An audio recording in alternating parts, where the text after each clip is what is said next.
Hello, this is Anna Laura Brown, host of the Autoimmune Rehab Podcast, where we talk about how to actually thrive and heal your autoimmune condition rather than just covering it up with pills or changing your diet and hoping you'll feel better one day. We feature solo episodes on helpful topics and interviews with guests who have actually walked in your shoes with autoimmune disorders and/or who have years of experience in helping people to thrive and not just survive with autoimmune challenges. I started this podcast because I was diagnosed with Hashimoto's in 2018 and wanted to inspire hope and transform health for people with autoimmune challenges. So keep listening. Let's get you the help and hope you really need. This is the Autoimmune Rehab Podcast. Okay, everybody. Today I am super happy to welcome Cori Behrends. I'm not sure if I'm totally saying that right, her last name, to the podcast. And she is going to be talking with us about a topic that I've wanted to cover, but haven't really, found a good person to cover it. We're going to be talking about scanning your hair to help identify different ways to help you heal. But she's also got her own autoimmune story as well. So, Cori, why don't you start off a little bit by sharing with us a little bit about who you are and your autoimmune story. What brings you on to autoimmune rehab? Well, thank you for having me. And you had my name almost right. It's Behrends. So bear like the paint. And so you did great. That was actually better than most people do it. But thanks for having me. This is so fun for me to be able to educate and share what I know with people, because most of us that have had some kind of autoimmune now want to go on to help other people solve the problem. So I'm a mom of 4. I live in Farmington, Utah. I love adventure. I love being outside. I love the sun. And my job is I'm a hair follicle analyst, health coach, and I do mind, body, spirit healing because I believe in whole body healing. Most of us that have some kind of symptom, actually, there's usually emotional link to it. Sure, absolutely. Yeah. Pretty much emotions and your physical healing, but especially with autoimmune, where your body's rejecting some sort of a part of your body or whatever, that emotional is always part of it. Most cases it's not all of it. There's usually some kind of a component as well, whether it's a virus or Lyme disease or toxins, which we'll discuss, I'm sure, with the hair analysis part of it, all that kind of stuff. So tell us a little bit about your autoimmune story. How did that whole thing start for you? So in 2018, I was a flight attendant. I'd worked for the airlines for almost 9 years, and I'd worked in various parts of the airline, and I had decided to go into in-flight. And right when I went into in-flight, they brought out new uniforms, and I started to get, over the series of about 4 to 6 months, I started to experience all these weird symptoms. And I thought it was because of the job, because of the lack of sleep, being in the air, just awful lifestyle of that job. And so I started to get sick, and one thing led to another, and I was like, something's not right. And I eventually developed this cough that literally I couldn't talk without coughing. I coughed 24/7 to the point that I didn't want to even be around people because all I did was cough. And then I had my hair started to fall out. Was starting to get a bald spot here, just in the front of my forehead. And I didn't know what to do. And out of coincidence, I'll try to make it short, but I ran into somebody who was also a flight attendant. And she said to me, "Have you ever thought it was your uniform?" And I said, "You're crazy." And the more I started, so what I did is I started getting out of the uniform, and then I started taking my luggage out of my bedroom. And as I noticed that when I wasn't flying, I started to feel better. So long story short, along with all of those symptoms, I got the gift of 2 autoimmunes. I got Epstein-Barr and Raynaud's. And yeah, so good time. So I was extremely fatigued. My Raynaud's, for those that don't know what that is, it's circulation, and you lose it's like your tips of your fingers go to sleep and turn white. So it's like you have that tingling, and it's so annoying. It started to go in my feet, and that started to really scare me. So went through the Western medicine route, was on multiple prescriptions, and got to the point where I couldn't work. They wouldn't let me come back to work. And I finally just went, I got to take my health into my own hands because I'm not getting better. And I really was to the point where I didn't want to get out of bed anymore because I just couldn't. I'd have good days and bad days, but I was so stressed about what was going to happen for my future if I couldn't work. And so I just cold turkey, I don't recommend it, but cold turkey quit all of my I was on mostly inhalers because it destroyed my lungs. I developed multiple chemical sensitivity. And I got off of all of those, and I just started really connecting and listening to my intuition. I found some people to watch on YouTube, Joe Dispenza, he saved me, and started really working on my mindset to where I changed the way I woke up in the morning. Instead of being like, oh, I feel awful, my life is awful, I really started to change the way I spoke to myself. And that alone catapulted me. And then I just started to make lifestyle changes with diet, and there's a lot more to it. But getting to the hair analysis, I found that 2.5, 3 years ago. I was introduced to that by my best friend. And I wish I would have had that back when I was sick, because I would have saved a ton of money and I would have gotten better a lot faster. Oh, I'm sure. Absolutely. For sure. Yeah. So describe to us a little bit what goes into the hair analysis. Like, what is it exactly and how does that work? So the hair analysis, that the machine I use is it's like a little mini Tesla's coil. And it was developed by doctors in Germany. So it's a European technology, very advanced. As you probably know, Anna Laura, is that we use hair for forensics, right? The dead hair is forensics, drug testing. Hair follicle analysis is looking at epigenetics. So it's looking at that live root that's alive in your hair. So when I do a hair scan, I pull out four live bulbs out of your hair, and we put it in the scanner, and it scans over to Germany, and it comes back with a full report that looks at everything that's happening in your body and has been happening for the last 3 to 4 months. And it will show you. It's not diagnostic, so I can't diagnose people, but it will give you clues on some things you can go back and ask doctors to look for in diagnosis. But that it comes back quite quickly. And then the things that it will show you is what it does is it looks at all the systems in your entire body, and it pulls up the top 4 that are the most inflamed. So it's not going to tell you you have Hashimoto's or you have Epstein-Barr. But because it looks at the whole picture of your body, and because of the knowledge I have in my background, I can look at it and say, okay, are you experiencing this because you're low in this specific vitamin or mineral? And I can say, you probably have Epstein-Barr. Can't diagnose that. You can go get tested for it.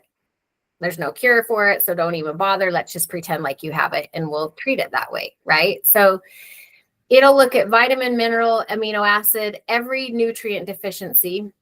It will look and tell you if you have heavy metals. It'll tell you if you have bacteria. It'll tell you if you have a virus.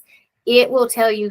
It's just, seriously, to this day, I've done hundreds of scans, and every time I'm like, how does it know? It's just really amazing. That's crazy. So for somebody like me then who knows they have Hashimoto's, it's likely going to say, hey, your thyroid's inflamed. You know, Yeah. I mean, it's going to point that out probably. Yeah. To be honest, what it'll probably bring up, what I've found in doing so many, is if you have an autoimmune and so the number one driver for Hashimoto's, and I know that you know this, but for anybody listening, is dairy and gluten. They are really one of the number one things that flare up your Hashimoto's.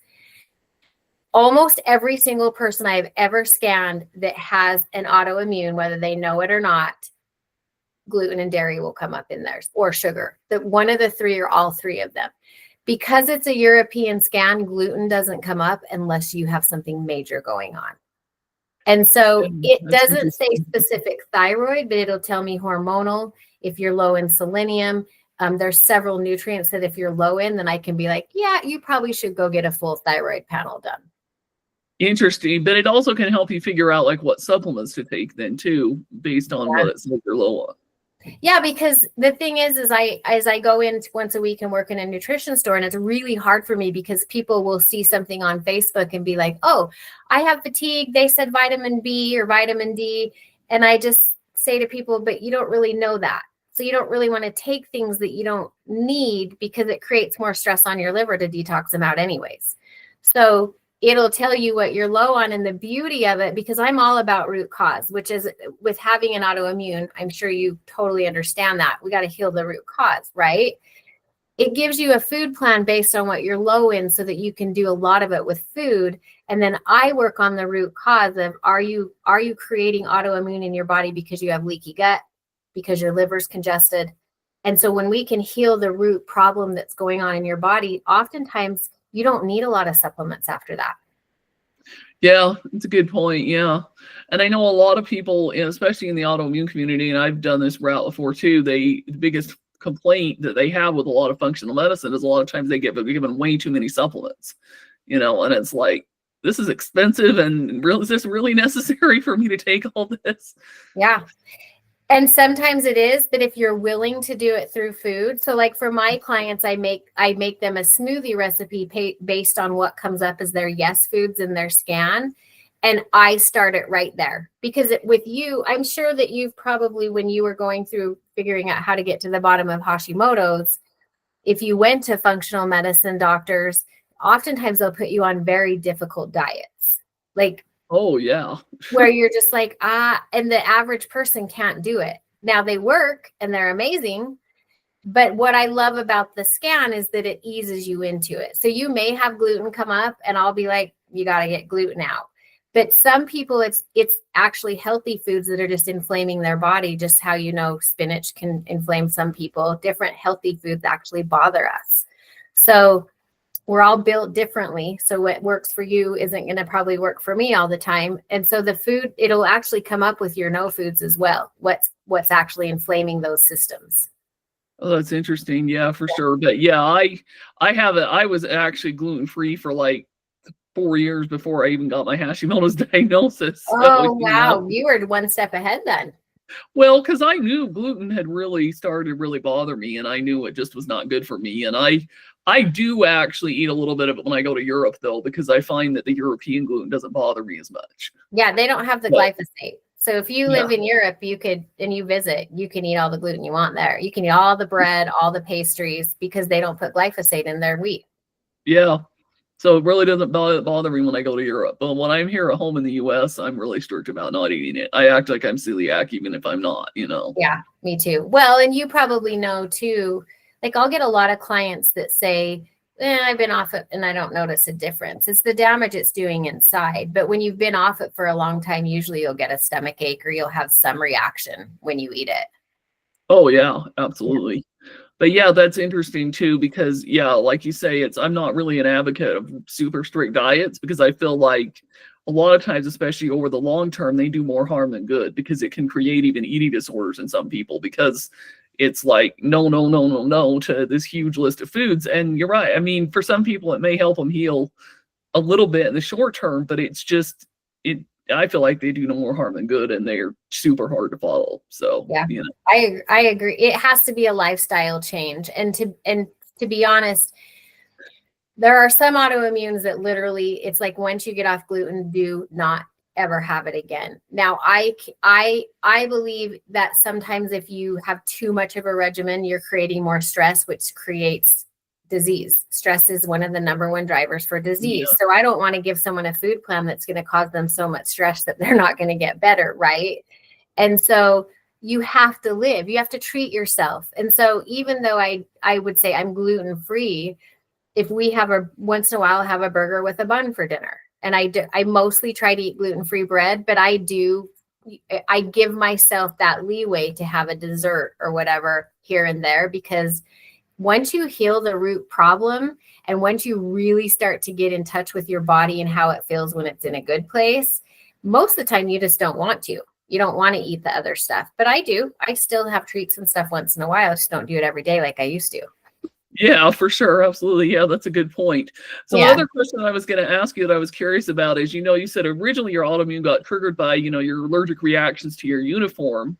Was this the first time that you had ever had any kind of an issue with any kind of a reaction to like a uniform or any kind of anything similar that you were aware of anyway? Yeah, I was totally fine. I never went to doctors other than when I had kids. Not just at the time, I didn't have anything against Western medicine. I just never needed to go to the doctor. And so I thought I was completely healthy. And that's actually, I'm glad you brought that up, because a lot of people really think that they're doing good, but our bodies are like a glass that just keeps filling up with water and filling up with water. And you get layers of trauma, layers of stress, bad diet, bad environment. And finally your body just goes, done. I can't do it anymore. And then that's where it creates the symptoms. It's So I had crazy. nothing, none of that. My Yeah. mom has Epstein-Barr, and I have a son that has Epstein-Barr, and Epstein-Barr comes from stress. And and so that's the other thing, is anyone out there that has Epstein-Barr and is aware of that, you have to really be careful about overdoing it and stress, because that will trigger it to come back on. But a lot of it's Oh, food. yeah. Yeah. Absolutely, for sure. So if somebody's dealing with, either symptoms similar to yours or just maybe some kind of an autoimmune in general, and they're, feeling a little overwhelmed, what's one of the first things that you would tell somebody to do? The first thing I would say, like, if you're just like, I don't know where to begin, the first thing that I would do is really start to pay attention to where you have stress. I believe 50% of illness is stress and where you are up here. And so if you're just like, I don't know where to begin, start paying attention to what you're putting in. And I don't mean just food. I mean environmentally, who you're hanging around, what you're watching on TV, the kind of music you're listening to, all of the things. Really start to listen to what feels good and what doesn't feel good for you. And so if the biggest thing that I see in my practice, emotions come up as number one on scans more than they ever have before right now, because everyone's under a lot of fear and stress. And so what I'm seeing is people's nervous systems are stuck in a cycle, and that's what's creating illness in their body, because it can never shut down. And you know this, that when you're under stress, your digestive system shuts down, because when you're in fight or flight, it's like, oh, I got to save energy because I might have to run in a minute, even though that's not what we're stressing about, right? Yeah. So Oh, I would absolutely. say mindful of stress, and then really become conscious of what you're eating that's not real food. Yeah, that's a good point. Yeah, and stress is really a big one. I've had a few other guests on this podcast that people who have listened for a long time will know this, that have had to undergo some pretty major changes, including even career changes, in order to actually really heal from their autoimmune. So, Yeah. sometimes stress can really be getting you more than people realize. And here's another just side plug, and I don't know if your followers are into all of this. I don't know how much you get into in more of like emotional, spiritual health. When you are out of alignment with your true soul, like if you believe in purpose, if you believe in universe, higher power, God, when you are out, so you have a magnetic monopole that keeps you on purpose. And when you're outside of that, I thought of this because of what you said, careers, you will get sick in order for your higher power to say to you, you're in the wrong place. And Yeah. I 100% believe that was why I got sick. If you would have told me I would be doing this 7 years ago, I would have laughed in your face, because this was not on my radar. But when I got sick and got well, I was like, I had so much fear about ever going there again that I was like, I have to help other people get well. Oh, absolutely. And you'll find that most of us that are in this field to one degree or another, whether it's just, we're creating content or we're actually coaching, or even lately, a lot of the doctors that I have talked to, or healthcare professionals that have gotten into more of the holistic healing, it's because they got sick themselves and then started to realize, hey, I got to make a change.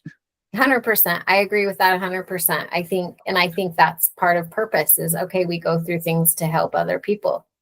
Absolutely, for sure. So if you could go back in time to right before you got sick, what do you feel like is something that you would tell yourself that you know now that you didn't know then?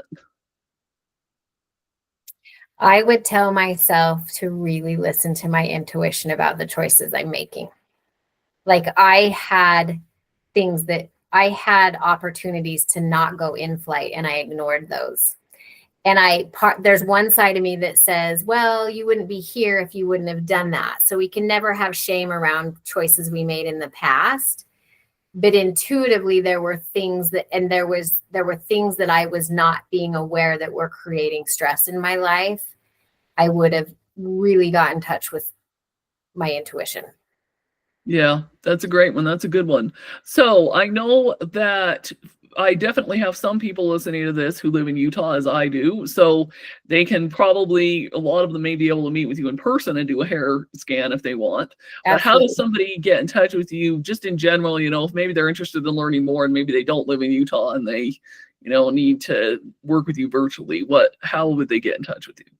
So I have a website. It's coribhealth.com. So it's CORIB health. And then you can actually do a mail-in scan. So basically, if you are not local, I can't do them in New York for whatever reason, they don't allow that. But if you're local, or if you're not local, I'm sorry, you can order a mail-in kit, pull your own hair follicles. They go into a main center because my scanner, the follicle has to go in immediately. But you mail it in, I get the results back, and then typically I'll set up a virtual Zoom call to go over it with you. And I do that a lot with local people too that just can't get away from home, or they want to do it on their lunch hour or whatever. You can still do a mail-in kit. But yeah, I'm in Farmington, so I have people that come from all across and sometimes I'll travel to St. George and stuff. Cool. Awesome. Okay. Well, we'll include a link to your website below. Anything else that you want us to link to that people should go check out, learn more about you or what you're doing? If you've got a lot of female followers, I have a private page on Facebook called Women Wellness and WooWoo, and that should be really easy to just find. And it's kind of like what you're doing, Anna Laura. It just introduces people to practitioners. I give advice on mind, body, spirit health. And it's just a good, hopefully safe place for women to ask questions and to get information and education. Cool. Yeah, we'll definitely include the link to that because, yeah, majority of people are definitely women. We've got some men, though. I've started actually interviewing more men than I used to in the past. So oh, nice. That's been fun. They're starting to become more aware of, I got to take care of my body. And they don't have the emotional outlet that women have, right? They don't talk to each other the way we do. And so men need what we have to offer as well. They do, and they don't get diagnosed with autoimmune conditions as frequently, but they definitely have them, and they definitely have some good, important things to share. So, I've been pretty excited that I've started getting more men coming on. So, yeah, I love that. More interviews with more men. So, yeah, 100%. Yeah, I'll keep that in mind and see who I can send to you because, yeah. Awesome. Cool. Hey, well, thanks so much for sharing with us, Cori. And yeah, if you are at all interested, check out her links you'll find in the description. And if you found this episode helpful, please share it with anybody that you know. Please subscribe and follow Autoimmune Rehab if you aren't doing that already. And we would love a rating and a review as well. Thanks. Take care. And we will catch you soon on another episode of Autoimmune Rehab. Thanks, Emma.